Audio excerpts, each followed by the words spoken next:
Welcome, dear friends. Today, I'm going to deal with effective communication skills. Please go through it. It's quite beneficial for you to make your communication better. You are going to add many things to your knowledge stock. Let's begin it. Effective communication skills. So what are they? Effective communication skills are personal attributes. Attributes means qualities that help us to interact effectively and harmoniously with others. When we interact with the people in a decent way, in a nice way, we call it effective communication. And there are some persons, they have very good effective communication skills. And then they make people, they engage them, they win their hearts. So it's important to take care of this particular aspect at the time of speaking English. Look at these two statements, one by George Bernard Shaw and the other by James Hume.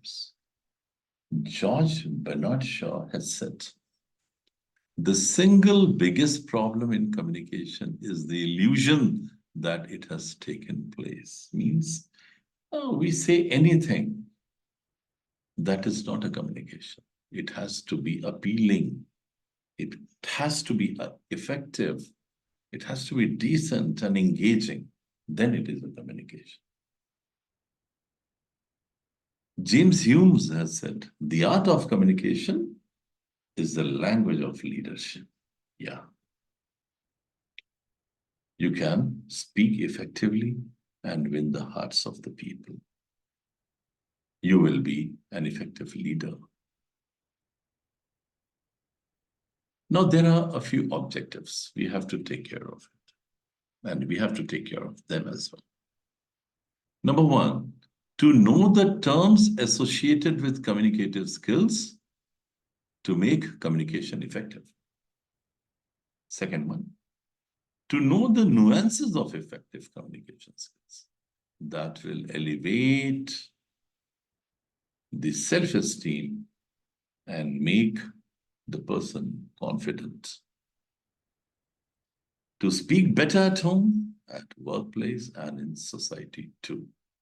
Yeah, there is a need to speak well at each and every place. And then that will become your habit. You will keep on speaking in the same way in future. And people will accept you. You will have a very good acceptability in the society.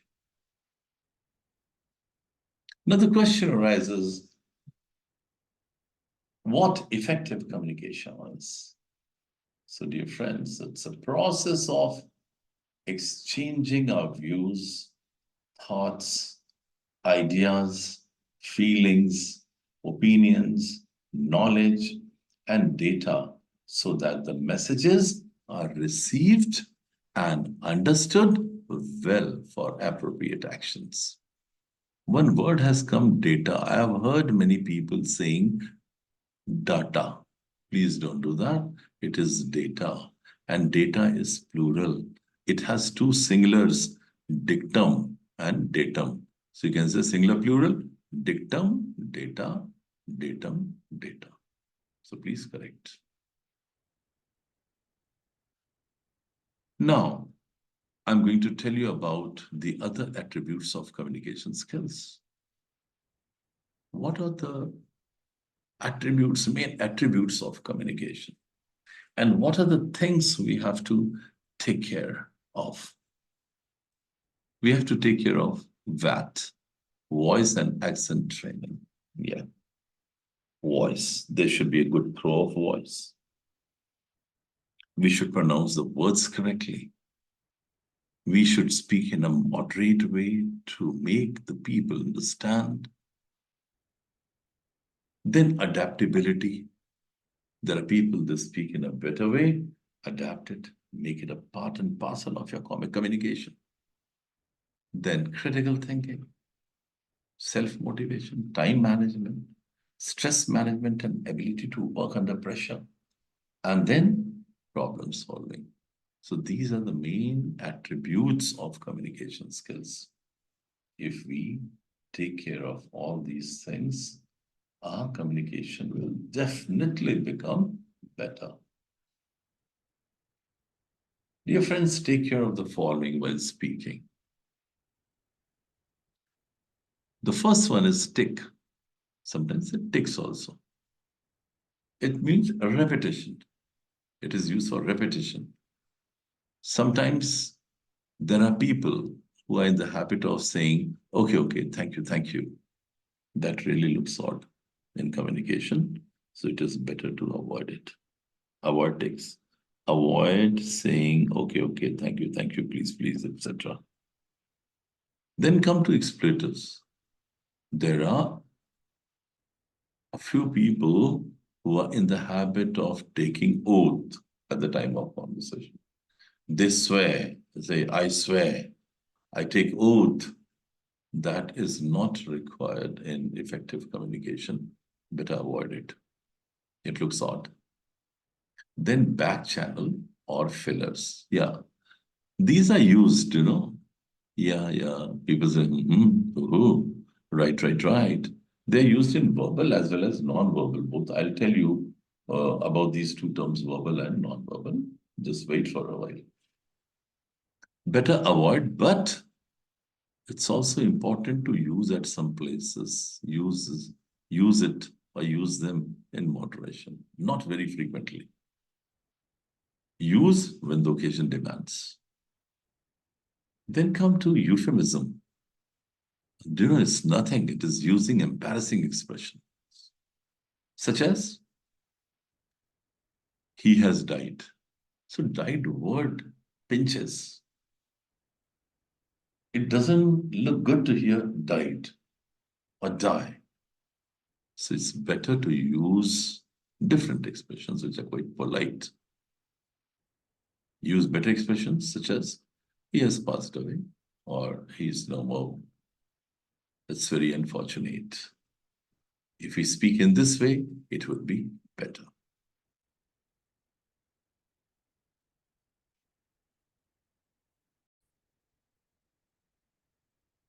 Dear friends, let's know about the essence of good communication skills. Means, what are the things to be included to make communication engaging? Generating, these are the factors. These are the skills. Generating a culture of positivity by engaging others. Means be positive at the time of communication. And then you can engage people in a better way. Then radiating harmonious atmosphere, favorable atmosphere, congenial atmosphere, conducive atmosphere, salubrious atmosphere in personal and professional life, both. Our communication will be wonderful. Then helping others to reach the goals with greater efficiency. When you will help others, others will also help you. And then there'll be a very positive ambience to work together. Resolve conflicts. Yeah. It's better to resolve at the earliest. You might have heard, a spark neglected burns the house. So it is important to patch up the differences. Our communication will always be good. And then making oneself acceptable in the society by winning others' hearts. We should win others' hearts. Automatically, there'll be a very favorable ambience around to grow ahead. Please take care of these points. They're very, very important. And be mindful of the following. They're very, very important. Be clear and concise in expressions and don't mumble. Please speak very clearly so that people may understand you well. There should be a good throw of voice. There should be clarity in expression. Have a good throw of voice. Work on exchanging pleasantries, follow courtesies, good morning, please, thank you. These things are very important. We call it exchanging pleasantries. Bring your voice to the pleasant register by minding your tongue. Don't speak very loudly and don't speak very slowly also. Mind your tongue, speak all good. And bring your voice to the pleasant register means it should neither be very loud nor be very low. Practice active listening. Listen to the people with apt attention and then respond accordingly. Work on your emotional intelligence to shun stress, empathize others, overcome challenges, and diffuse conflicts. This point is very important. Work on your emotional intelligence to shun stress. Stress should not be there. Empathize with others. Overcome challenges and diffuse conflicts. There should not be conflicts.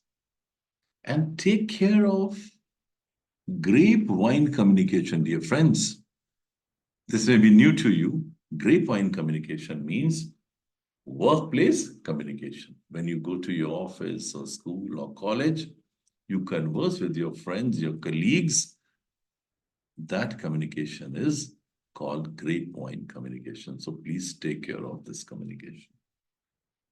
Be mindful of non-verbal communication along with verbal communication. Yeah. In simple way, I just want to tell you, verbal communication, like I'm talking to you and you are listening to me, verbal. And non-verbal, you make use of gestures, actions, and all. I'm going to deal with them in detail. And build empathy and trust. People should trust you. You just realize these things are happening around you. Your communication will automatically be better and you will also be comfortable. You will make others also comfortable.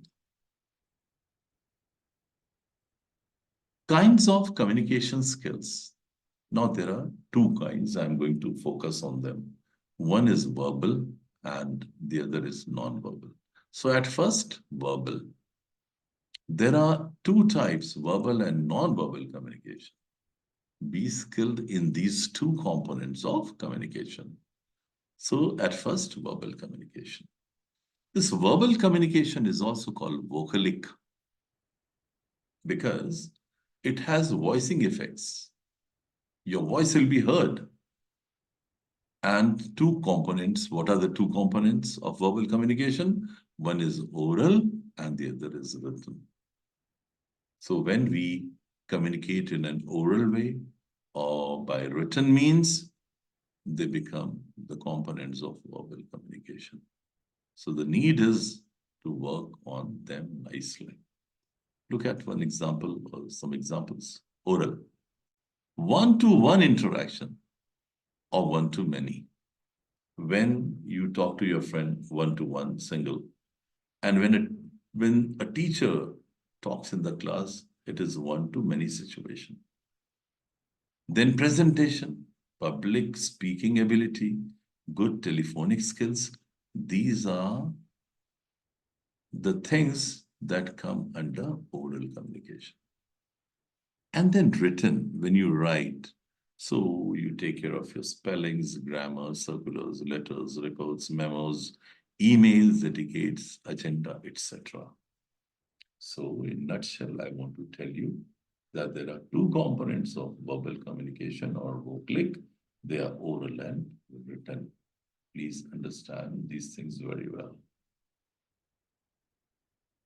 Now let me go to non-verbal communication. There's a question, does it include the way we wear our clothes? Or the silence we keep or we maintain? Or the positioning within a group? What about the jewelries that we wear? So, question is, does it include non-verbal communication? Yes, very much. We shall see its details later. Are you familiar with these terms? They are new to you. Number one, kinesics. I'm dealing with the parts of non-verbal communication, please, where we make use of eye movement, gestures, postures, everything, expressions, non-verbal communication. They are the components of non-verbal communication. Number one, kinesics. Don't say kinesics. It is pronounced as kinesics.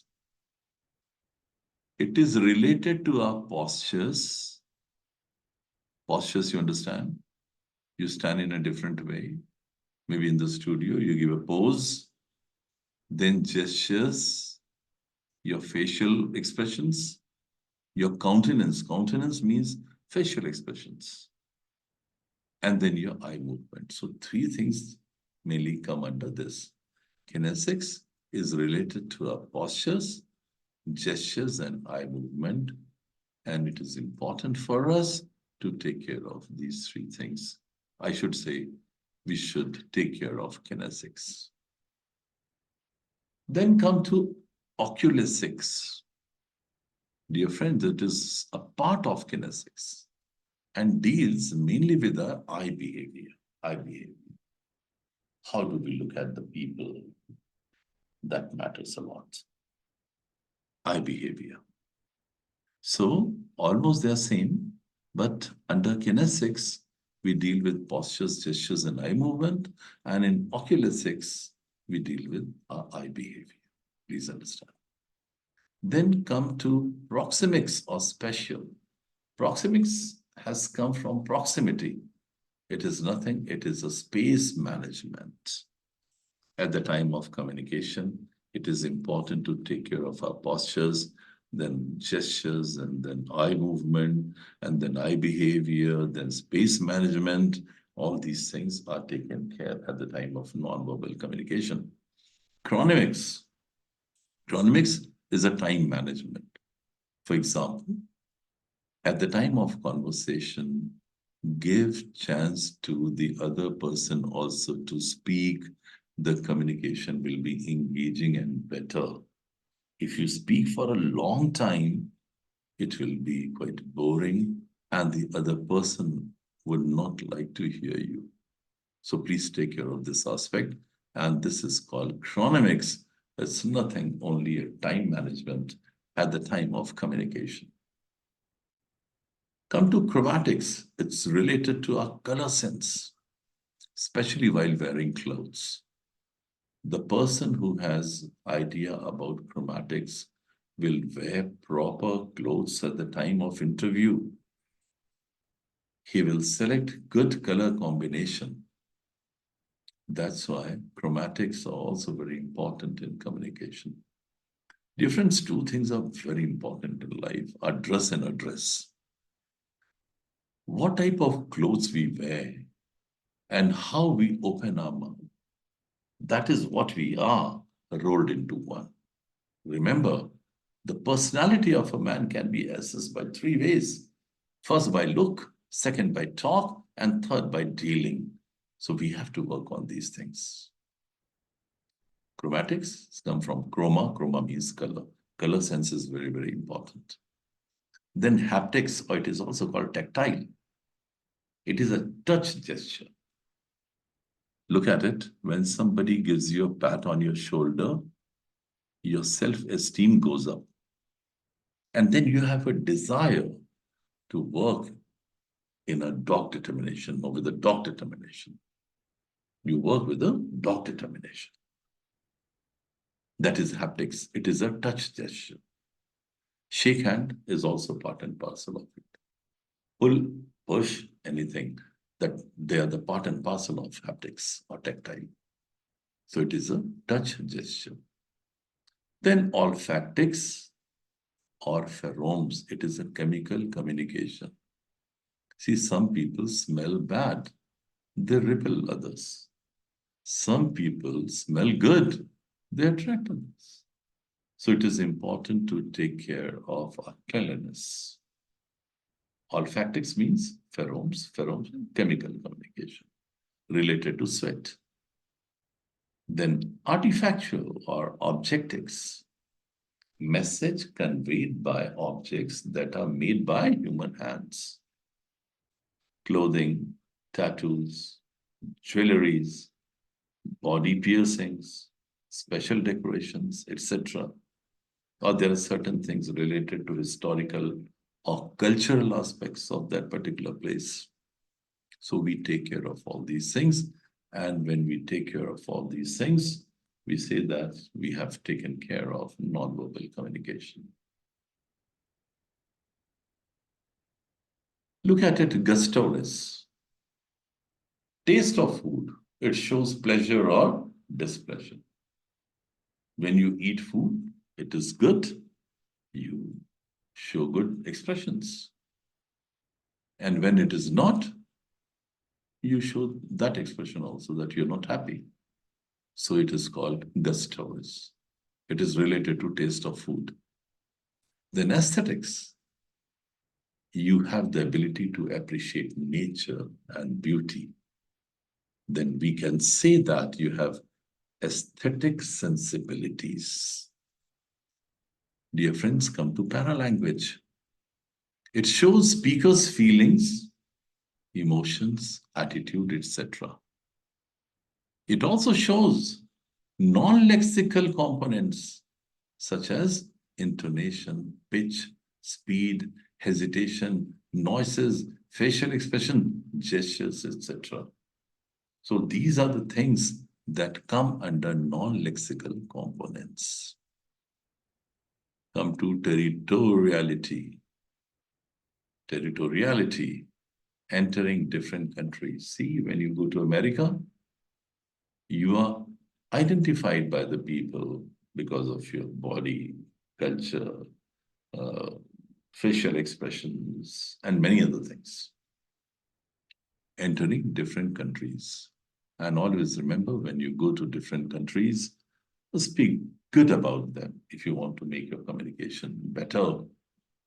You have heard in Rome, live as Romans live and do as Romans do. Then people will come to you, they will cooperate, they will help you, and then you can make the conditions quite propitious around you. Symbolics, using symbols such as signs, written words and pictures, etc. These things come under symbolics. Then linguistics, it's related to language. So we have to take care of it. And then extra linguistics means they cover the elements of motivation, attitude, personality, and emotions. So these four things you see: motivation, elements of motivation, then attitude, personality, and emotion. They are the part and parcel of extra linguistics.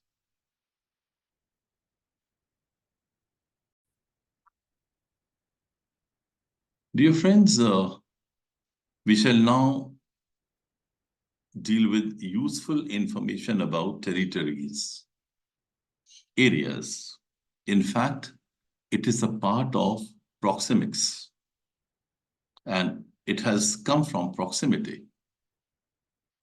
There are four things. One is intimate, personal, social, and public. So for intimates or with intimates, there are two things touching. Distance should be between 6 to 18 inches for effective communication. When there are personal friends very close, so the distance for closeness is 1.5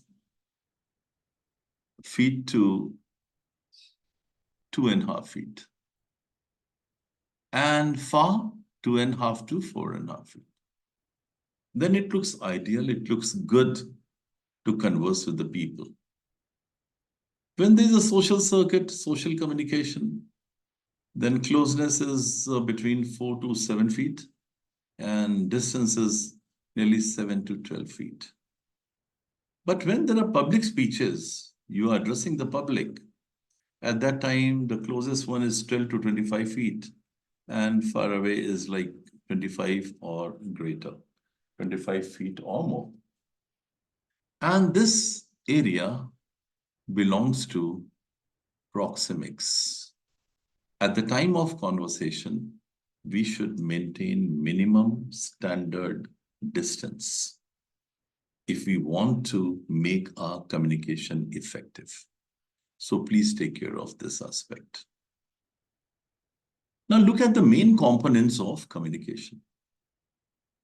See this yellow area, facial expression, this complete means at the time of talking, at the time of conversing, we make use of facial expression maximum, so almost 55%. And it's a facial countenance, expression on the face is called countenance. It is 55%. Non-verbal communication. This 7% you see, this blue color, that's verbal communication. We speak, and then make use of expression at the time of communication. Then 35% is tone, volume, speed, all these things are covered in this. One thing I want to let you know that at the time of conversation, we make more use of non-verbal communication than verbal communication. So gestures, body language play a pivotal role in this. Etiquettes are very, very important. Etiquettes means manners. Our image is like the weather, noticed when extremely good or bad. Remember this. So what are the things important?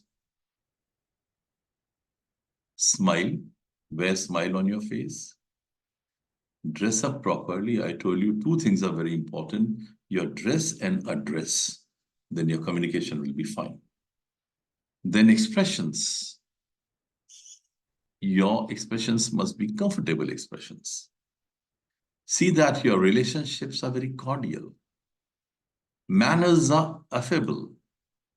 Attitude is positive. Values are superb. And appearance is also outstanding. In totality, you should look too good, polite, and presentable. So we can make our communication better. We can call it that it is an effective communication skill. Smile, dress, expressions, relationships, manners, attitude, values, and appearance.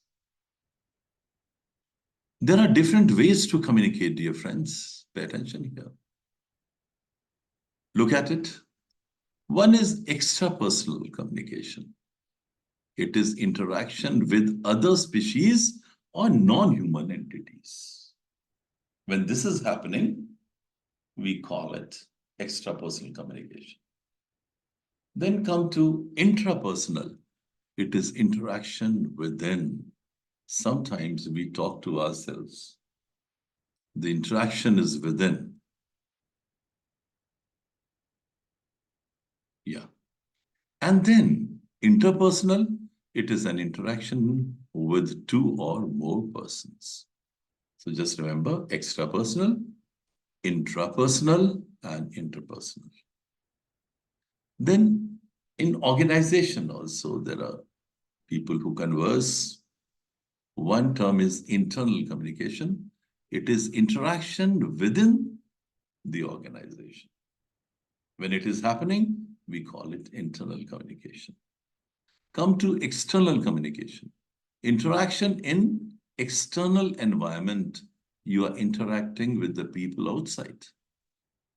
And then personal interaction through private letters, mails, memos, telephonic talks, etc. So please take care of these aspects. Extrapersonal communication. These are the ways to communicate: intrapersonal communication, interpersonal communication, and then in an organization, internal communication, external communication, and personal communication. And the knowledge of these things will definitely make your communication better, because you will take care of all these things. Automatically, your communication will be outstanding. Let's come to flow of communication. It is vertical. Vertical means upward and downward. For example, upward and downward. From lower level to upper level and upper level to lower level. If this is happening, it is called vertical communication. For example, the group D employee is talking to his boss. So lower to upper means upward communication. Boss is talking to group D employee. It is downward communication. Next one, horizontal. Yeah, at the same level. Peer group, you're talking to your friends. You're working together. You're almost at the same level. Communication is taking place. And we call it horizontal communication. Just learn about diagonal and crosswise, diagonal or crosswise. Among the employees at different levels of the organization. In the same organization, there are different positions and their communication takes place. And when it happens, we call it diagonal or crosswise. Then comes to spiral communication. It is interaction in an isolated society owing to difference in opinion. Suppose there are 50 people living in a society. Out of 50, 10 people have got different opinion. They don't go with 40. They have their own ethics, own way of going ahead, own opinion, and they get isolated. And then the communication takes place within those 10 people. When this happens, we call it spiral communication. Dear friends, you try to know about the style of communication. One is passive. Passive communication. You are learning different types of communication. So one style is passive. Such people are very inexpressive. They don't express. And they have tendency to disagree. You say good or bad, they'll disagree. It is a mental state. We can't do anything. Then aggressive style. What is aggressive style? Violates the rights of others in anger. There are some people, they will not allow you to speak. They will try to outshine you. They will not allow you to speak. They will try to dominate aggressively, and then you can't say anything. Such people are entirely different. They're very aggressive. They fly into temper all the time. Then passive aggressive shows bitterness at others in one way or the other. They are negative-minded people. They will find fault in good things also. We can't help it. We have to simply ignore. So one, you studied passive style. Second style is aggressive style. And passive-aggressive style. These three are not good. So what is the best one? Assertive. And such people will express the feelings firmly without disturbing others. You prove your point, you speak confidently. And this type of style is called assertive style. It is considered the best. We shall not appreciate passive style. We shall not appreciate aggressive style. And we shall also not appreciate passive-aggressive style. We shall appreciate only one way, that is assertive. So we should follow the same thing. Then people will hear and respect us.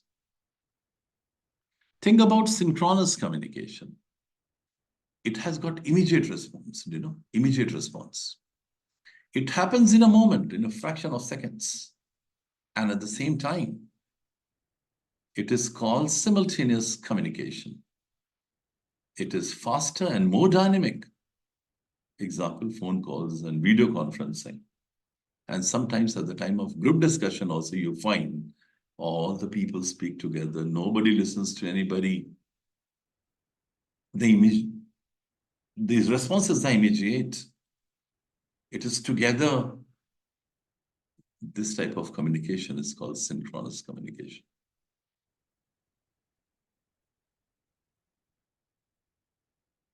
Then asynchronous communication, it doesn't happen at the same time. It happens over a period. It doesn't require the recipient's immediate action. You can take your own time. He can respond as per his convenience. In terms of asynchronous learning, the students can learn at their own pace, such as emails, letters, and reports can be sent by taking some time. In brief, I may say that you have some space to express. Nobody puts pressure on you. One term is meta-communication. You are learning different types of communication. You have studied verbal, non-verbal, and now I'm telling you some more types of communication. Come to meta-communication. Meta-communication is a communication about communication. Example, saying, glad to see you, and rolling eyes at the same time will not convey that the person is happy. It conveys something different. This condition should not be there.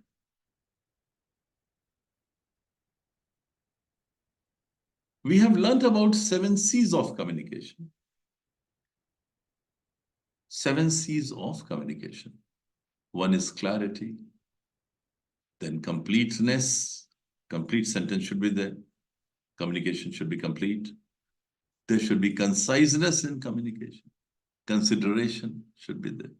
Creativeness is required. Courtesy is required. Correctness is required. Accuracy is required. Then the communication becomes appealing. So, dear friends, please remember 7 C's of communication. Make your basket of knowledge richer with what? Empathy, patience, presentation skills, and writing skills. Automatically, you will be speaking very well. You will be behaving very well with the people. And this is the requirement. Remember one thing, there are barriers to communication also. Number one barrier is, the first one is semantic barriers. It has symbols with different meanings,